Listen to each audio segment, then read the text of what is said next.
అందరికీ నమస్తే. నేను మీ పావని గౌడ్. బీసీలు అని డైవర్షన్లు చేసుకుంటా మన గుంపు మేస్త్రి ఢిల్లీలా జబర్దస్త్ స్క్రిప్టులను మించి స్క్రిప్టులు చదువుకుంటా శ్రీదేవి డ్రామా కంపెనీ లాంటి నాటకాలు వేసుకుంటా ఇవాళ లొల్లి చేసిండు. ఏం చేసిండు? సావు కబురు సల్లగా చెప్పినట్టు మా దున్నపోతు ఈనింది జున్నుగడ్డ పట్టుకత్త మీకు అని చెప్పే ముచ్చట్లు చెప్పిండు. ఒక్కసారి నువ్వు వే ముచ్చట్లో రాహుల్ గాంధీ గారిని ప్రధానమంత్రిని చేసి మేము రిజర్వేషన్లను సాధించుకుంటామని చెప్పి ఈ సందర్భంగా మీ అందరికీ తెలియజేస్తున్నాం.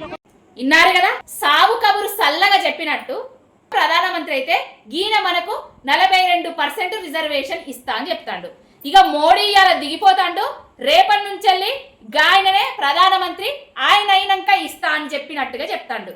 నువ్వు చెయ్యాల్సింది జంతర్ మంతర్ కాదు, దగ్గర కాదు గుంపు మేస్త్రి, మోడీ ఇంటి దగ్గర, రాష్ట్రపతి భవన్ దగ్గర అక్కడికి పోయి నేను అధికారంలోకి రావడానికి బీసీల ఓట్ల కోసం మస్తు ప్రకటనలు చేసిన 42% రిజర్వేషన్ ఇయ్యకపోతే నన్ను ఊళ్ళల్లో పోతే కాండ్రించి ఉమ్మేటట్టున్నారు బీసీ నాయకులందరూ, ప్లీజ్ ఇయ్యిర్రి మోడీ గారు అనేసి ఆయన కాళ్ళు పట్టుకోవాలి.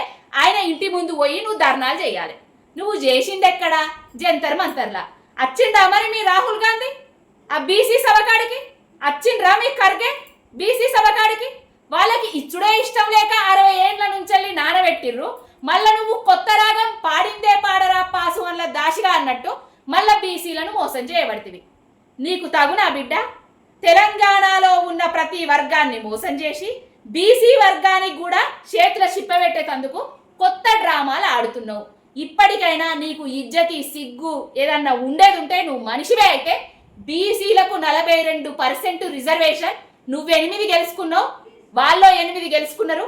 పార్లమెంటును స్తంభింపజేసి బీసీలకు 42% రిజర్వేషన్ తీసుకురారి, లేకపోతే బిడ్డ మిమ్మల్ని కర్రు కాల్చి వాత పెడతారు.